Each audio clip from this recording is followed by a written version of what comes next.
The Roman Emperor Flavius Claudius Julianus has an impossible task ahead of him. He's the nephew of Constantine the Great, who was Christian, and the last emperor before Julian took office was also a Christian. Christianity is expanding at an alarming rate within the empire, but Julian prefers the Hellenistic religion. How does the philosopher king attempt to change the tides of culture? By doing philosophy. Julian was born around 331 as Constantine's nephew. Because of this, he was raised Christian. However, just 6 years later, Constantine would die, and Julian's cousin, Constantius II, would take over. I know, a lot of Constants are in this video. Constantius himself was also Christian, so he further emphasized the Christian education Julian was already receiving. But at around the age of 20, in 351, Julian met the Neoplatonist philosopher Adesius, who opened up his mind to more than just the Christian doctrine he was brought up with. Now think about it. At the age of 20, you're kinda rebellious, thinking for yourself and discovering your own identity. Taking this big of a plunge into something brand new and different than what you've essentially been forced into, it's going to have a major impact on who you are. Years later in 355, Emperor Constantius decides to make Julian his representative in Gaul, a western region in Europe at the time. As the so-called Caesar of the West, Julian begins a military campaign against the Germanic kingdoms. He starts out a little rough. I mean, after all, he's coming from a world of academia to warfare and politics. But eventually he starts gaining victories here and there. But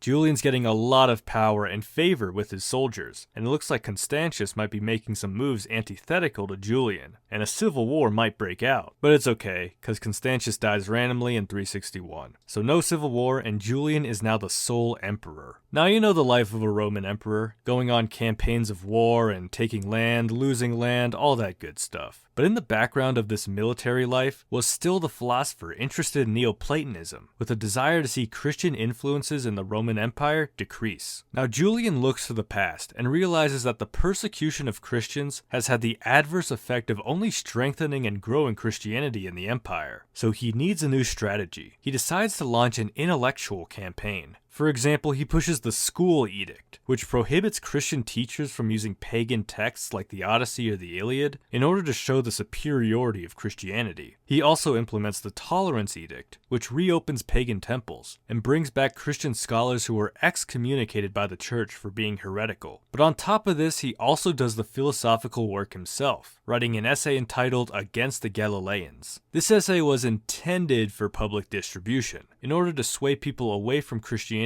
and towards paganism. However, it never did get that public reception envisioned, and has only really survived in fragments to us today. Ironically, it has mainly survived as a result of later Christian scholars using it to refute it. But let's actually take a look at the essay and some of its more interesting critiques of Christianity and support of paganism. He starts out by detailing mankind's necessity for religion, some inherent thing within us that knows that there is such a thing as the divine. There exists no man who does not stretch out his hands towards the heaven when he prays, and whether he swears by one god or several, if he has any notion at all of the divine, he turns heavenward, and it was very natural that men should feel thus. Now, if you know anything about Hellenistic religion or Greek mythology, you know Julian has a tough sell here. I mean, there are some wild stories in Greek mythology about family members killing each other and sleeping with each other, but Julian asks, is not the Judeo-Christian stories also not insane? There's a talking snake that somehow knows the human language, and then there's this tree that grants you the power to distinguish between good and evil, but God doesn't want you to know how to do that? But the serpent does want you to distinguish between good and evil? Is the serpent then the good guy technically? Accordingly, unless every one of these legends is a myth that involves some secret interpretation, as I indeed believe, they are filled with many blasphemous sayings about God. Another critique given by Julian is that God is said to be a jealous God, who appreciates people worshipping him, and yet he chooses this small tribe of Israelites as his chosen people? How are you supposed to feel if you aren't part of this tribe? Julian contrasts this with his own religion, how there's a creator who is common to all things, but there's also smaller national gods who inspire that nation's culture. For example, if your country is very militaristic, perhaps Ares is your nation's god. If your country is hedonistic, maybe it's Bacchus. In Judeo-Christianity, there's no biblical explanation given for the differences in culture and societies around the world. The best we got is the Tower of Babel, but that only explains languages. Julian has an explanation for cultural differences with his national minor gods, but not Christianity. Now, all these critiques are still critiques, but they aren't very thought-provoking in my opinion. There is, however, a more interesting critique given when Julian goes into the Genesis account of creation. And you know, he was raised a Christian, so he knows the Bible front to back. He brings out these quotes from early in Genesis. "And the earth was invisible and without form, and darkness was upon the face of the deep. And God said, Let there be a firmament in the midst of the waters. And God called the firmament heaven. And God said, Let the waters under the heaven be gathered together unto one place, and let the dry land appear. And it was so." Julian takes a look at these two passages and says, wait a minute, this talks about darkness and water as if it already existed.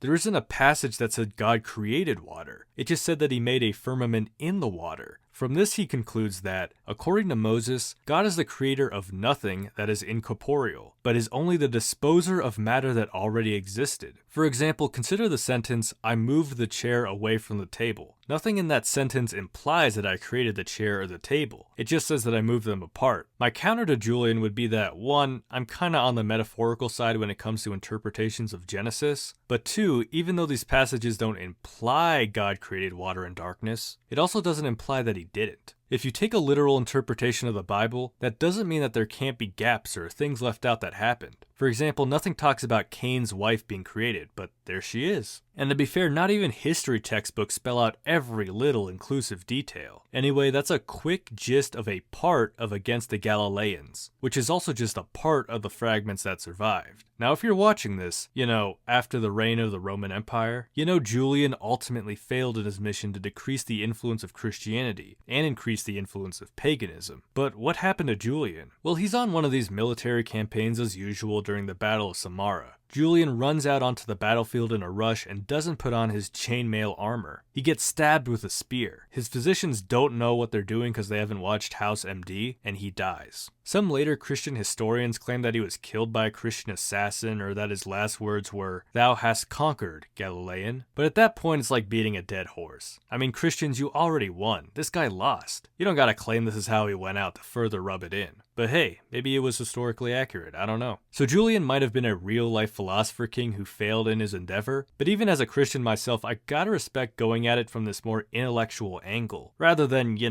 outright persecution. But those are just my thoughts. What are your thoughts on Julian? Would you consider him to be Plato's idea of a philosopher king? If you enjoyed this video, be sure to like, subscribe, and hit the bell. And with that, I wish you all a beautiful rest of your day.